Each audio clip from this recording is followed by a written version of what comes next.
Overview of the basis of charge of income tax. 1. Legislation. The primary basis of charge for income tax is established through legislation enacted by the government.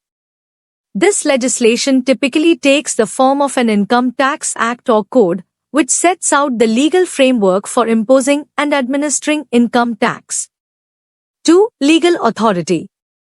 The government derives its authority to levy income tax from the Constitution or other enabling statutes that empower it to impose taxes for the purpose of raising revenue and funding public expenditures. 3. Scope of taxation. The basis of charge defines the scope of income subject to taxation, including the types of income, sources of income, and categories of taxpayers that are subject to tax. 4. Residency and source principles. The basis of charge may incorporate principles of residency and source to determine the tax liability of individuals and entities. Residency principles determine the tax liability of residents based on their worldwide income, while source principles determine the tax liability of non-residents based on income sourced within the jurisdiction. 5. Taxable events.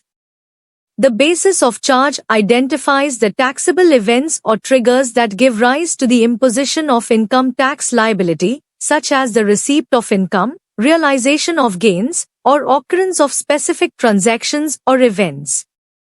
6. Tax rates and thresholds. The basis of charge establishes the tax rates, tax brackets, thresholds, exemptions, deductions, credits, and other provisions that determine the amount of tax payable by taxpayers based on their income levels and other relevant factors. 7. Compliance and enforcement. The basis of charge also outlines the compliance requirements, administrative procedures, and enforcement mechanisms for ensuring that taxpayers fulfill their tax obligations and that tax laws are effectively administered and enforced by tax authorities.